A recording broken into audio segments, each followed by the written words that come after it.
Olá! Está iniciando mais uma aula do curso de Vigilância em Anomalias Congênitas. Eu sou a professora Maria Tereza Sanseverino e vou dar a aula de Diagnóstico Pré-Natal das Anomalias Congênitas. Bom, então o sumário da nossa aula vai ser sobre o diagnóstico pré-natal de anomalias congênitas, o ultrassom de primeiro trimestre, o ultrassom morfológico de segundo trimestre, alguns aspectos da ressonância magnética fetal, alguns exemplos de diagnóstico pré-natal de anomalias congênitas, alguns comentários então sobre diretrizes brasileiras para o diagnóstico pré-natal de anomalias congênitas e algumas considerações finais. Bom, então em relação aos períodos do desenvolvimento humano, a gente considerando a data da última menstruação, a concepção ocorre em torno de 2 semanas após. E o período da embriogênese começa a partir de 2 semanas após a concepção, e isso a gente vai chamar de semanas embrionárias. Já assim, a idade gestacional obstétrica, a gente começa a contar a partir do primeiro dia da última menstruação. E isso, então, tem uma diferença de 2 semanas entre as semanas gestacionais obstétricas e as semanas embrionárias propriamente dita. As 2 primeiras semanas embrionárias são aquele período que a gente chama de tudo ou nada, que é um período ainda que o embrião tem uma capacidade de regeneração, então alterações externas vão causar ou a perda total do embrião ou a regeneração completa.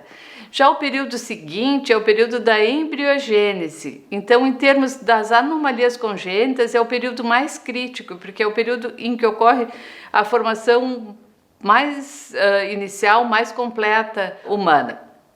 E a partir então das 8 semanas embrionárias ou 10 semanas de idade gestacional, se inicia então um período fetal em que o embrião já está completamente formado e as estruturas então vão se diferenciar e crescer em volume e crescer em especialização. Aqui então resumindo os processos de desenvolvimento embrionário, os estágios de Carnegie e a sua correspondência em termos de semanas embrionárias. E bem importante nesse slide, assim, de como aquelas células iniciais vão, ao término do período embrionário, já ter um embrião na sua plena forma humana.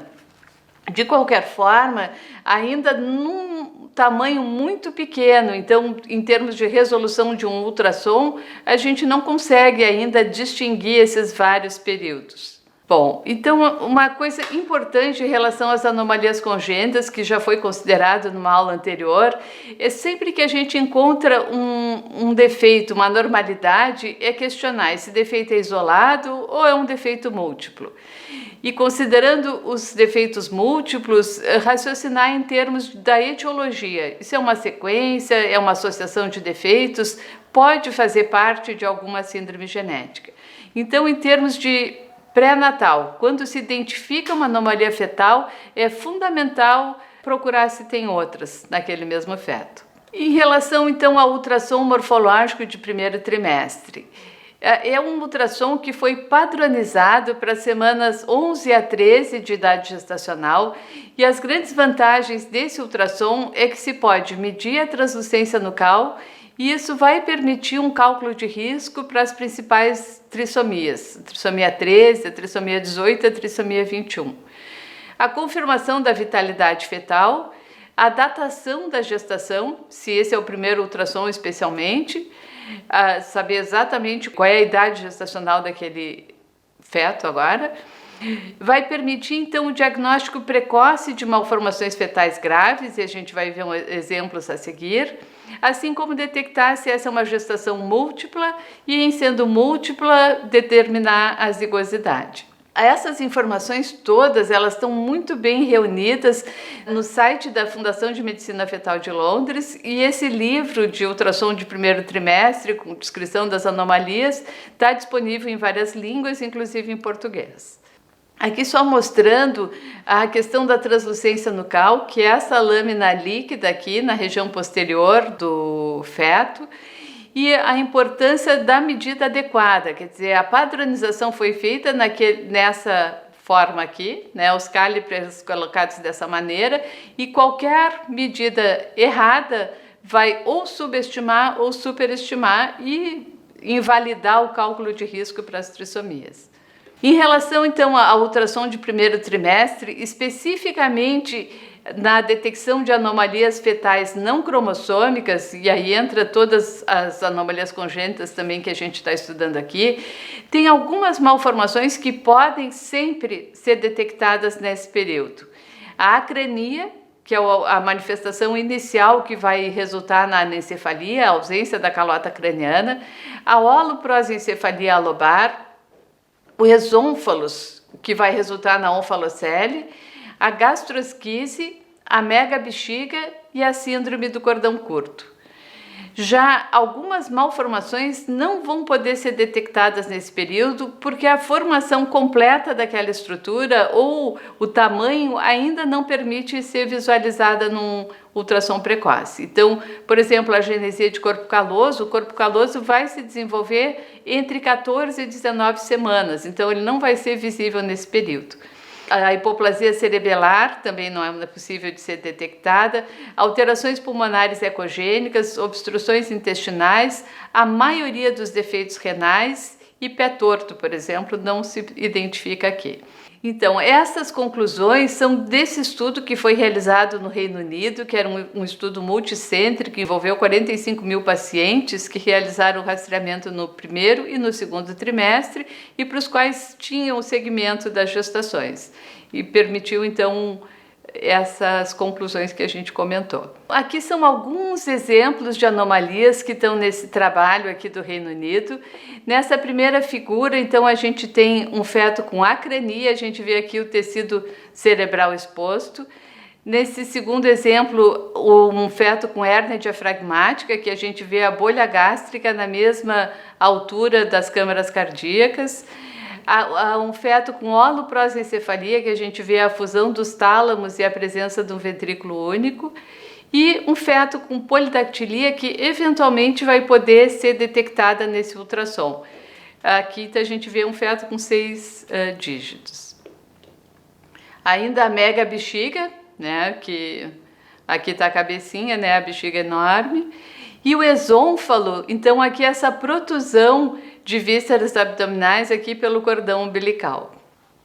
Algumas anomalias são potencialmente detectáveis, mas não necessariamente. Por exemplo, a ausência de pés e mãos foi vista em 77% dos casos. A hérnia diafragmática é identificada em metade dos casos, assim como as displasias esqueléticas letais e as polidactilias. Os defeitos cardíacos graves, 1/3 pode ser identificado nesse ultrassom de primeiro trimestre. Já fendas faciais e mesmo a espina bífida aberta são, na menor parte das vezes, detectadas. Bom, já em relação ao ultrassom morfológico de segundo trimestre, em termos da recomendação da Fundação de Medicina Fetal de Londres, o período ideal seria entre 18 e 22 semanas de idade gestacional. Já aqui no Brasil, a maioria dos ultrassonografistas prefere esse período entre 20 e 24 semanas de idade gestacional. O feto já está um pouco maior, já um pouco melhor a visualização. Então, o ultrassom nesse período ele permite a detecção da posição e alterações da placenta, a detecção de malformações fetais. Só que é muito importante, é necessário então treinamento e padronização para que realmente seja um exame sensível. Quando ainda é o único ultrassom realizado, ele ainda vai servir para determinar a idade gestacional e identificar gestações múltiplas. Agora, a variabilidade de detecção de anomalias congênitas por esse ultrassom varia de 17% a 85%, quer dizer, é muito relacionada ao treinamento e à padronização. A importância assim, desse período é que é um período assim, que a formação já está totalmente completa e fácil de visualizar, e por outro lado, o feto ainda não está tão grande que a posição possa esconder uma ou outra estrutura. Esse aqui é um estudo brasileiro, um estudo que foi um estudo retrospectivo realizado em Uberlândia nesse período de 2014 a 2016, e eles avaliaram 2.678 ultrassonografias que pacientes então que tinham realizado ultrassom no primeiro e ou no segundo e ou no terceiro e para as quais eles tinham o segmento da gestação. Então, a prevalência de anomalias detectadas no ultrassom foi de 2,95% no pré-natal e de 7,24% no período pós-natal. Quer dizer, mais da metade dos casos não tinham sido diagnosticados. As anomalias fetais que mais frequentemente foram diagnosticadas nos 3 períodos, nos 3 trimestres, foram as anomalias de trato gênito-urinário, com uma prevalência de 27,8%. Já as anomalias congênitas, elas corresponderam a 50% do total de casos e foram diagnosticados com maior frequência no período pós-natal. Bom, então a conclusão dos autores desse trabalho é de que o ultrassom é seguro e ele tem utilidade para detectar anomalias fetais, especialmente associadas a altas taxas de morbidade e mortalidade. No entanto, a baixa sensibilidade do ultrassom para detectar anomalias fetais em populações não selecionadas, como era o caso desse estudo, limita sua utilidade para fornecer garantias aos examinadores e às mulheres grávidas com resultados normais. Esse é um estudo bem interessante, na verdade aqui está como uma ilustração, mas é um guia pictórico do ultrassom de segundo trimestre e, na verdade, a gente apresenta aqui só para mostrar o quanto o treinamento e a padronização são importantes e o quanto é possível visualizar bem estruturas da face, do sistema nervoso, da coluna, aqui as mãos. E essa imagem aqui é uma imagem muito importante, que é a imagem das 4 câmaras cardíacas e uma imagem básica para os ultrassom morfológico, tanto de primeiro quanto de segundo trimestre. Aqui é um ultrassom já de segundo trimestre e as estruturas cardíacas que a gente pode ver. Então, as cardiopatias graves podem ser suspeitadas a partir desse ultrassom. Esse slide aqui é para mostrar esse curso online gratuito sobre o diagnóstico de ultrassonográfico de anormalidades fetais, e o que é bem interessante, ele também está traduzido para várias línguas, inclusive o português, e é interessante que aquele, assim, para cada anomalia, a gente vai mostrar uns exemplos a seguir, ele dá as características, como se visualiza no ultrassom, mostra dados epidemiológicos, dados etiológicos, roteiro de investigação e anomalias associadas, então é bem interessante e de fácil acesso. Bom, então exemplificando algumas anomalias, aqui a gente vai falar da acrania, que vai resultar na anencefalia. A prevalência em torno de 1 para 1000 fetos em torno das 12 semanas. O diagnóstico ultrassonográfico vai mostrar a ausência da caixa craniana e a dos hemisférios cerebrais. Com 12 semanas, então, a suspeição é pela ausência de ossificação normal do crânio e pela distorção do cérebro, como a gente vê aqui, né? A hexencefalia. A partir das 16 semanas, o tecido cerebral já foi destruído e a gente já tem, então, o resultado da anencefalia aqui com 16 e aqui com 18 semanas, que aqui estão as órbitas e a gente vê a ausência do crânio e do tecido cerebral. E a forma de investigar é a ultrassonografia bem detalhada e, na verdade, é uma condição muito grave e, se a gestação evolui, é óbito precoce. Bom, então um outro exemplo de anomalia congênita que a gente pode identificar no ultrassom é a gastrosquise e o diagnóstico ultrassonográfico vai ser a partir desse defeito paraumbilical da parede abdominal, usualmente à direita, com evisceração intestinal e a gente vê que as alças intestinais flutuam livremente no líquido amniótico. E também, muito importante, o cordão umbilical está normalmente inserido. Em relação às anormalidades associadas, a incidência de anomalias cromossômicas e síndromes genéticas não está aumentada nos casos de gastrosquise. E aqui são alguns exemplos tirados desse livro de ultrassom. Então aqui a gente vê assim uma alça, aqui líquido amniótico, né, e as alças intestinais livres no líquido amniótico, e aqui uma alça bem dilatada, aqui outro exemplo das alças livres, aqui visto então por um ultrassom 3D.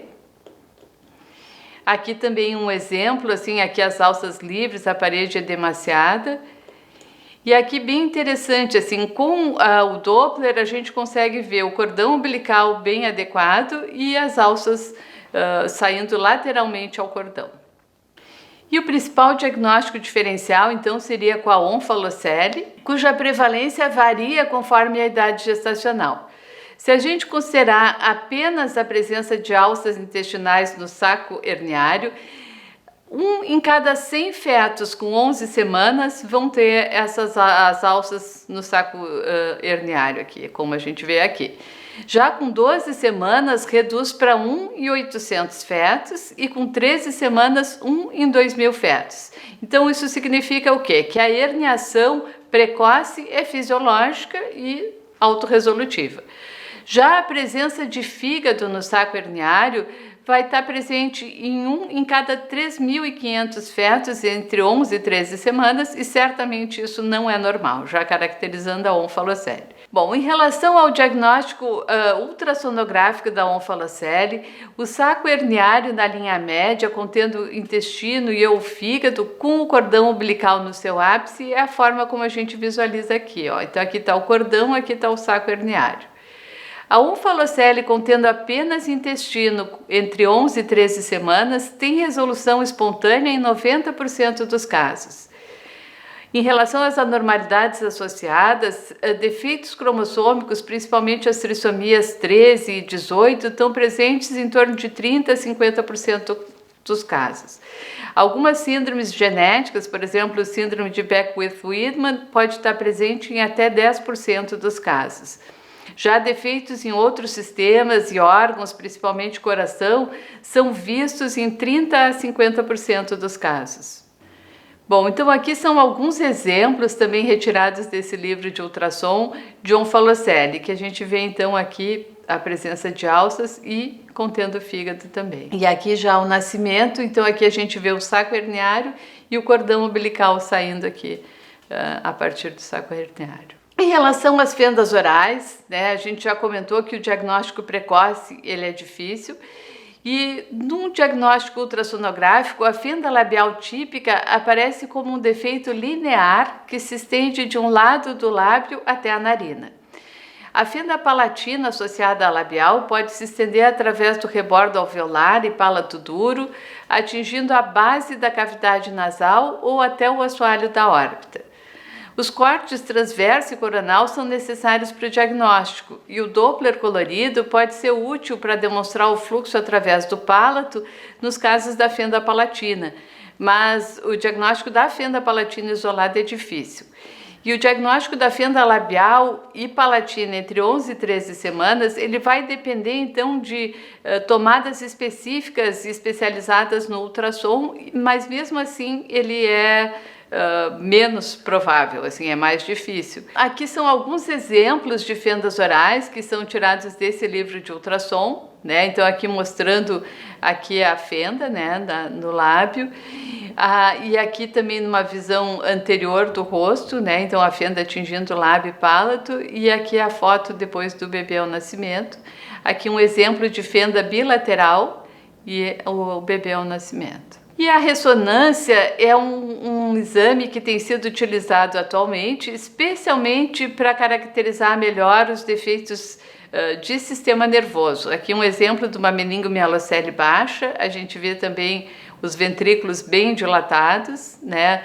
Aqui é o padrão normal do sistema nervoso, como se visualiza na ressonância, e aqui uma fossa posterior bem dilatada com o cisto de Dandy-Walker. Então, na verdade, assim, é uma complementação quando se quer caracterizar melhor, principalmente uma formação de sistema nervoso. Bom, em relação a procedimentos fetais, né? Então, a coleta de material fetal pode ser feita através da aminocentese ou da biópsia de velocidades coriônicas e pode ser utilizado, então, para cariótipo fetal, para ensaios enzimáticos nas doenças metabólicas, estudos moleculares quando se busca uma mutação específica. As cirurgias intrauterinas, tanto a céu aberto como com auxílio endoscópico, têm se desenvolvido bastante ultimamente e estão bem estabelecidas, especialmente aqui no caso da meningomielocele. Já estão até disponíveis em alguns centros brasileiros e estão em avaliação do SUS para aplicar em maior escala. Já outras situações, como hérnia diafragmática, obstrução urinária, a validade do procedimento fetal ainda é controversa.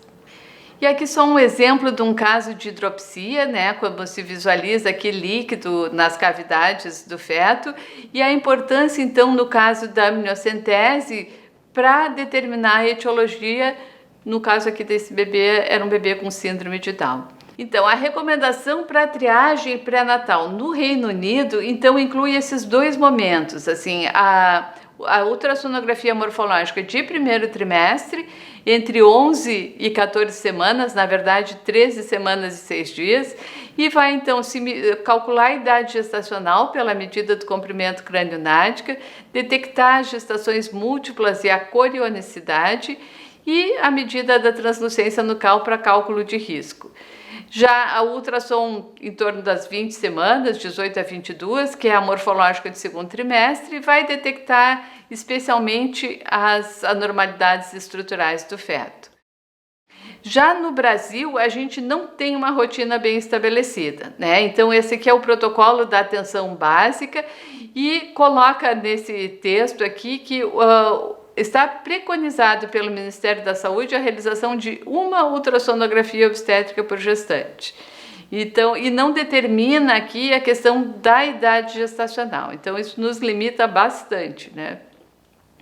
Em relação aqui, isso aqui é as orientações integradas da vigilância e atenção à saúde no âmbito da emergência de saúde pública de importância nacional. Esse foi desenvolvido principalmente em função da embriopatia do Zika.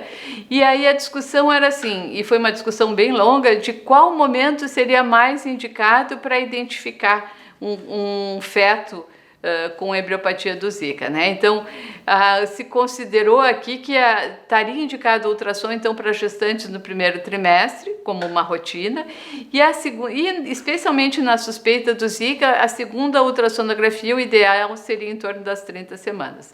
E em termos assim, de regulamentação e recomendações, é isso que a gente tem. Então, na verdade, em termos então das nossas considerações finais, a primeira questão, o diagnóstico pré-natal de anomalias congênitas vai depender da qualificação dos serviços de ultrassonografia e da qualificação dos profissionais, da idade gestacional em que for realizada essa ultrassonografia, quer dizer, tanto o ultrassom muito precoce quanto muito tardio vão deixar passar anomalias.